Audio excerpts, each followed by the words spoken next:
Guys, my name is Justin, but you can call me J Swag, and welcome back to another episode of Sports Talk with Swag. Appreciate you stopping by, giving a listen, and hanging out with us here on this very cold Wednesday evening. I'm sure for most of you, it is a cold Wednesday evening,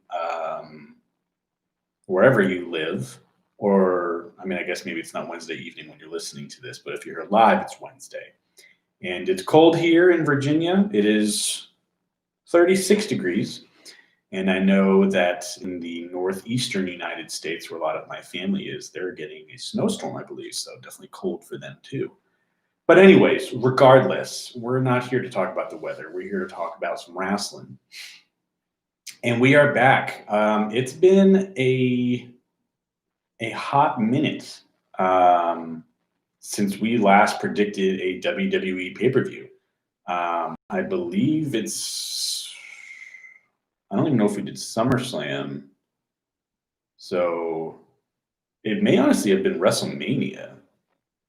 Oh man, I'm not sure. But regardless, it's been a while since we last talked about a pay-per-view and since we last predicted.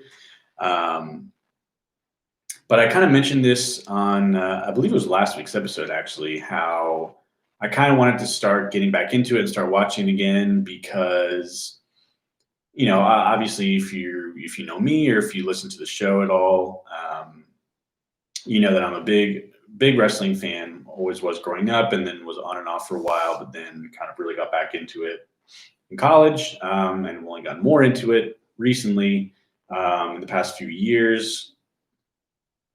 But then recently, the past year or so, or really just this year since WrestleMania, stopped kind of watching and paying attention. And I went over that in last week's episode. So if you want more of a detailed breakdown of why and what, all that stuff, you can listen to last week's episode. But anyways, I just said how I want to kind of get back into it and start watching it again and predicting pay-per-views because I missed it. It was something that was, it was familiar to me, and I think right now, excuse me, this year, and especially just right now in this season for me, familiarity is good and comforting. So I kind of missed that, and so so I'm kind of getting back into it. So I watched Survivor Series a couple weeks ago, and really enjoyed it. And I think I put predictions out on Facebook for that, but I didn't do it on the podcast. But we're back. We're doing a dedicated episode. And Mom, that is incense that is smoking and burning on my desk in front of me. It's kind of become a thing now that whenever I do an episode, I like to burn some incense because it smells very nice, and it makes my office smell good, and it's a very relaxing, calming scent. It is oak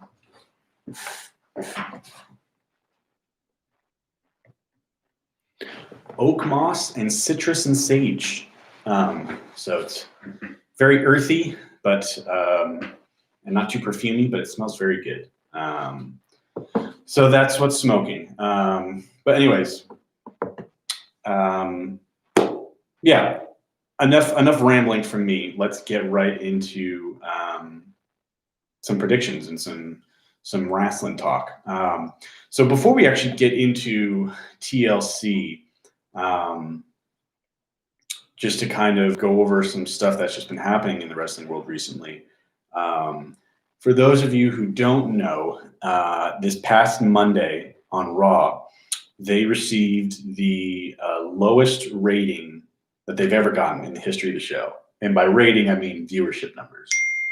So if you didn't know, obviously, if you may or may not have heard of Nielsen, but what they do is they track viewership of TV shows.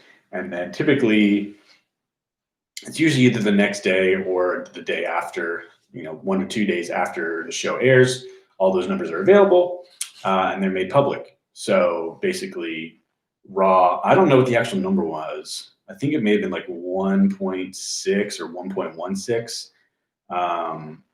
but it was a record low number this past Monday. They've never had lower viewership on an episode of Raw. And so, that's just kind of been a thing, and a lot of people are. It's kind of been drumming up a lot of conversation and theorizing of what that means for the WWE and what they're going to do about it. There's this account I follow on Twitter called WrestleVotes, and they are they're not a journalist, but they're kind of in the dirt sheet business, I guess you'd say, where they have a bunch of sources that they talk to and they can get information on from that work within the WWE. They're all anonymous, obviously, but they have very reliable information, and they always, wait until it's been confirmed, and so they never have any false information or any kind of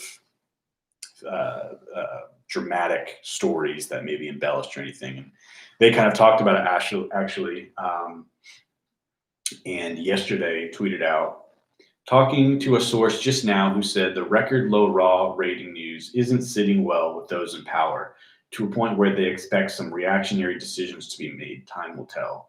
So we'll see what that means. Again, I mean, that's just confirmation that things are going to change and stuff is going to happen. What that will be, we don't know. A lot of people joked that Vince was going to get on the phone with Undertaker and be like, hey, never mind, you're not retired anymore. We need you to come back and be a full-time wrestler on Raw. I hope to God that's not going to happen. I mean, I don't think there's no shot he would come back and be full-time, but I just hope that he doesn't immediately go back to that, that well of the Undertaker.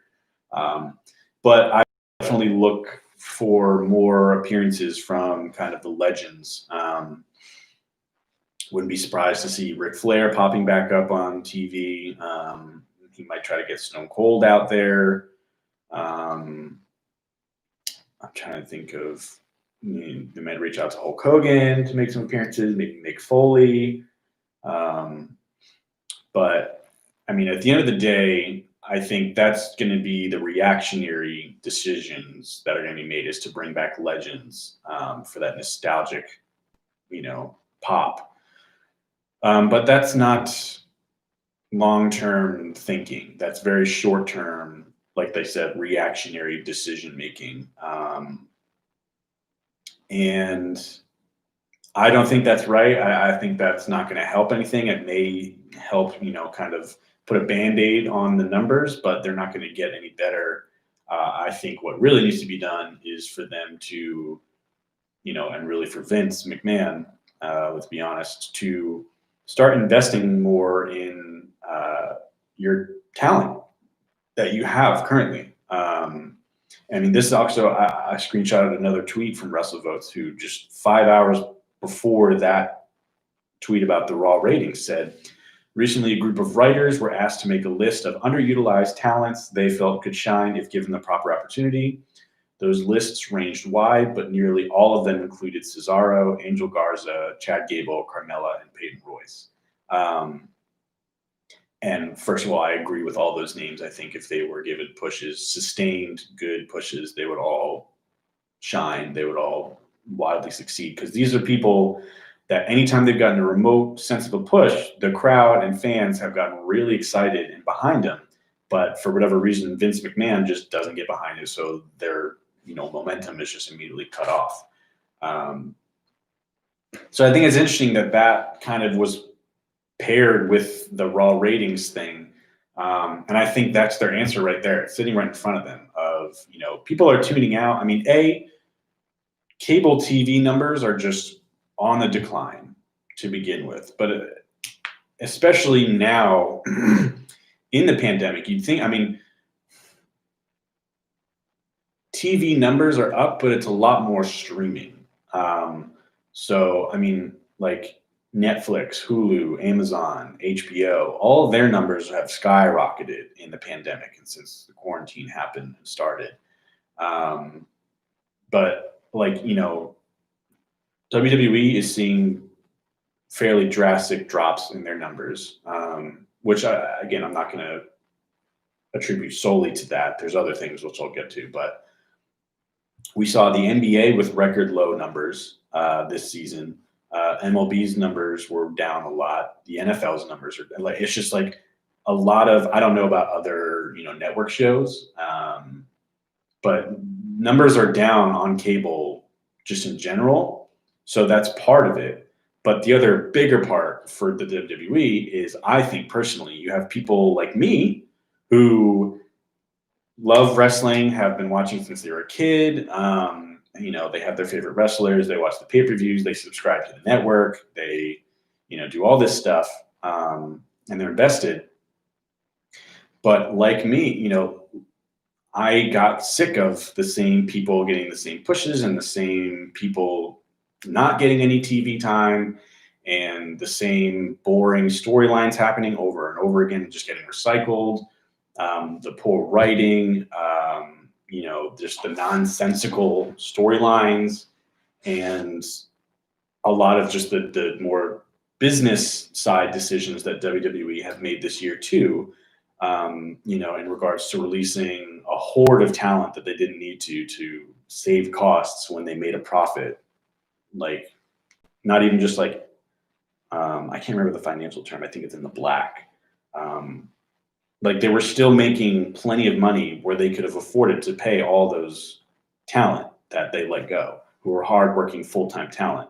But they'll keep paying, Hulk Hogan hundreds of thousands, if not millions of dollars to make 3 appearances a year. And, same with the guys like Ric Flair and stuff like that. Whereas, you had guys like Carl Anderson, Luke Gallows, referees who have been around for 20, 30 years that are just getting released for to cut costs. So stuff like that is what's driving, I think, core fans away, like myself, who I, didn't watch Raw or SmackDown or any pay-per-views for like 7 or 8 months there. So I think that's what's causing a lot of these low ratings. And you have this opportunity right here where they literally just recently asked their writers, who do you think is underutilized that, given the opportunity, would shine? Like, that's your answer right there, is invest in those people, write compelling storylines, like let your writers do their job. Don't have Vince McMahon just write every single thing and scrap what the writers wrote 2 hours before the show goes live. Again, it's just like, it's a vicious cycle with WWE, and I probably sound like a broken record now, but it's just, at the end of the day, a lot of their problems and issues fall on Vince McMahon's shoulders, and it's just him being a man. What's the phrase? Man out of time? No, not out of time.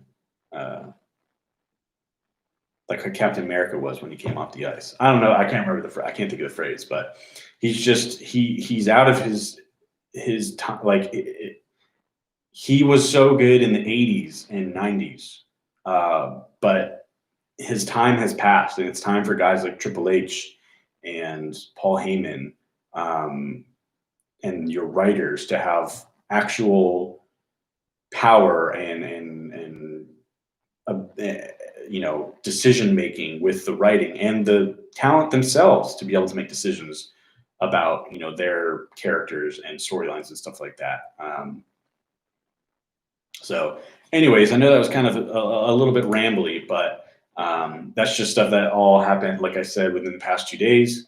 That's obviously very pertinent because, we'll see if this has any direct impact on TLC this Sunday.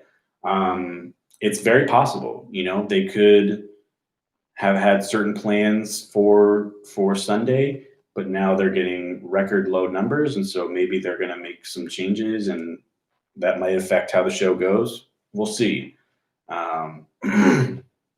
But anyways, that's kind of that. And now we can kind of just jump into the actual pay-per-view and the predictions.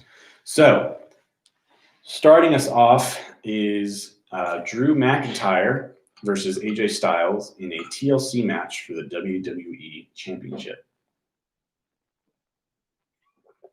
Now, I'm going to try to give a little bit of context for each match, just for those who haven't been paying attention or don't pay attention at all, and you're just listening to this because you want to support me.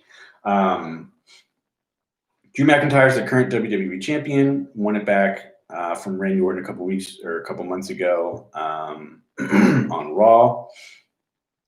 And basically, they had a series of contender matches, and AJ Styles ended up winning those to become #1 contender for the title. So that's really it, which is fine. I don't want to say like that's all it is. But yeah, I mean, there's not a whole lot of backstory in the storyline. It wasn't like a organic feud that came up, or rivalry. It was kind of just like, hey, you finished your rivalry with Orton. Now it's time to move on. Let's get a #1 contender.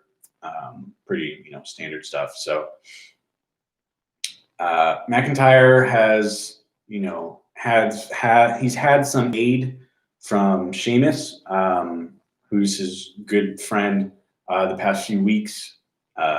In finishing off his feud with Orton and beginning his feud with Styles.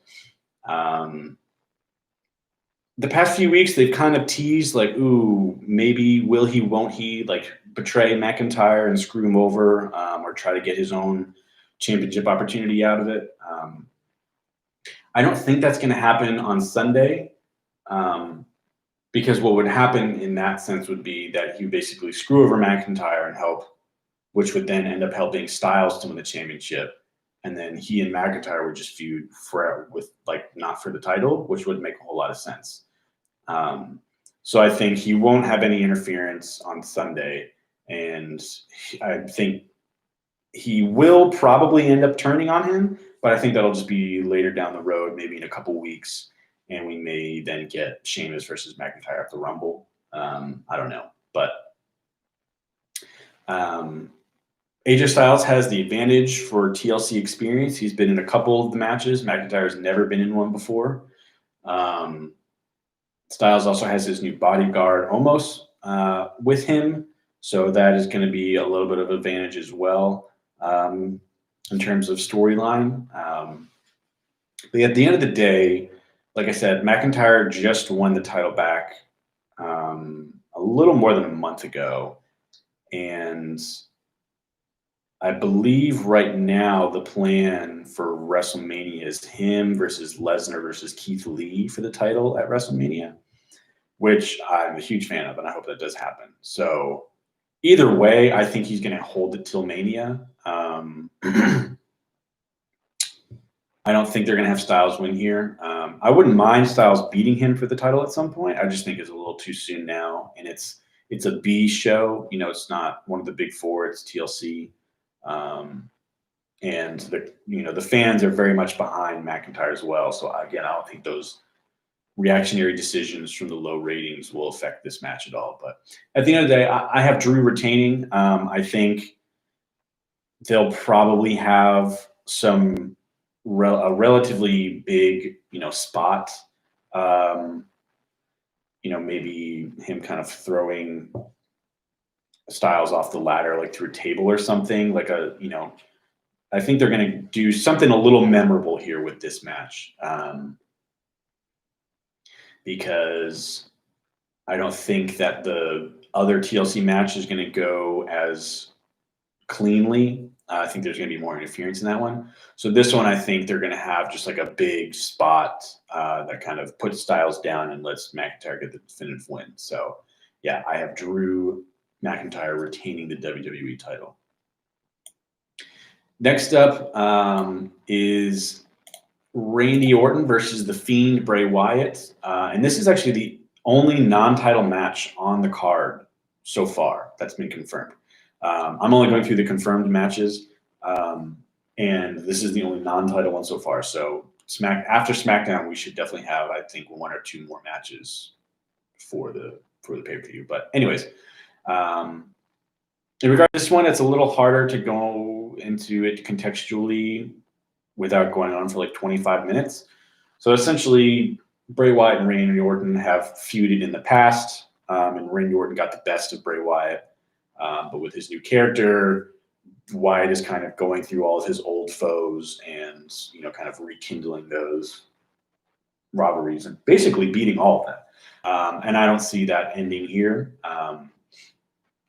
But so the difference here is that now Alexa Bliss has played more of a factor in the feud, which has been nice. Kind of seeing her character change a lot into more of a fiendish type, in that kind of realm. It's been really cool. They've been one of the lone bright spots of Raw the past few weeks. But yeah, so she's been a nice addition without oversaturating it. Like she hasn't been a distraction or been too much of a focus. They put her in just enough, and they actually haven't had her around in the past couple weeks, which I think may play a factor. And she may be in line to kind of play a part in the match on Sunday, either side. We'll see. But the Fiend hasn't wrestled in a while. Bray Wyatt has had a couple matches, but not the Fiend himself.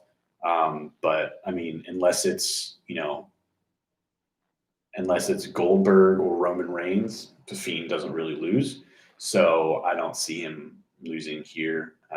So I have the Fiend winning, and I think this is going to be a fairly straightforward match in terms of the Fiend's matches, where it's fairly one-sided. He'll eat some offense up, but will pretty much no-sell it the whole time, which is great. I'm not complaining about it. I love his matches, so I'm excited to see it. I mean, they always do something a little different with each person he works with. So we'll see how this match goes, but I think it'll be good. I think it'll be more physical than most of his other matches. And Orton may end up getting the most offense in yet, but at the end of the day, I still have the Fiend winning here. Next up is Nia Jax and Shayna Baszler versus Asuka and a partner of her choosing for the WWE Women's Tag Team titles. So for this one, again, some of these it's a little too difficult and convoluted to go through the context, but essentially Nia Jax and Shayna Baszler have been the tag champs for a couple months now. They're not friends, and that's been the whole thing is like they hate each other, but they're like the two best women in the division. So that's why they're the tag champs, and they're just running through the women's division. It's a very tired trope that WWE has really relied on in the past couple of years, and this is no different. It's been pretty boring, to be honest. And they've both been just antagonizing Lana for like months now, putting her through tables every week, forcing her to stand, and not enter the match in Survivor Series, for her to end up being the lone survivor. But all that stuff, and trying to give Lana her good babyface underdog comeuppance, over the two of them. And so it was supposed to be Asuka and Lana versus the two of them for the titles, but Lana is too injured to compete now after Raw, and that's all kayfabe. So my money is on Lana still ending up being her partner, and they're going to try to have it be like a surprise thing of just like, oh no, it is Lana. But like everyone's going to see it happening, and it's going to be 6 days that she was out. So I mean, we'll see. They could pull a swerve on us, but I don't know. I don't want to have like conditional predictions. But so I'll say this: I think if Lana ends up being her partner after all, I think she's going to play a major factor in the match, may even end up getting the pin. And if Lana is her partner, I think that they will be victorious and they will win the tag titles. If it's not Lana, they probably will lose. But I think this is their way to try to give Lana her big underdog victory over the two of them. So at the end of the day, I have Asuka and Lana. I have Lana being the mystery partner, and then I have the two of them winning. But either way, whatever ends up happening, whoever her partner ends up being, and whatever the finish is, I just want this feud to be over, and I want all four women to just move on to separate things, because this feud has just been so awkward and uncomfortable and just weird and terribly booked. And it's been going on for months, and it's just been the same thing over and over and over again. And I kind of hope that Asuka and Lana win just because I want the team of Nia Jax and Baszler to break up because I'm just sick of that team. It's just so boring. And they literally have done the same thing for the past like 10 weeks on Raw. So, yeah, I'm just like not into this match. I'm not into this feud at all. But at the end of the day, I have Asuka and Lana becoming the new champions. By the way, if you have any questions, feel free to throw them in the live chat per usual. We got a couple viewers here, so I always like to say, I like this to be as interactive as a show as I can make it. So if you have any questions or comments or whatever, just throw them in the chat. With that being said, we're going to move on now to our next match, which is Roman Reigns versus Kevin Owens in the other TLC match, this one for the Universal Championship. So for this match, a little context, it's really just, Reigns is continuing his kind of head of the table, tribal chief storyline with his cousins, mostly Jey Uso, but Jimmy has been kind of part of it as well. And it basically, this rivalry started with Kevin Owens facing Jey Uso in a match a couple weeks ago on SmackDown. And then basically Kevin Owens being like, hey, Roman, I don't like what you're doing. Like, you're a loser, whatever. It was better than that. That's just the way I can dumb it down. Again, a lot of what I'm saying for these makes it sound like I'm not into it, but I'm very much into this feud, and I'm just so into everything Roman is doing right now. Anyways, so since this feud has kind of started, Kevin Owens has turned a new leaf a little bit. He's still a babyface, but he's more back to his like aggressive side. That side where we saw him, stomp and stand on Cena's U.S. title, or when he headbutted Vince McMahon. That kind of aggressive attitude that you kind of get from a heel, but he's still his babyface character, which is fresh. It's good. It's just a little bit of a refreshing of his character to keep it from being stale. And it helps liven this feud up and give it some life. But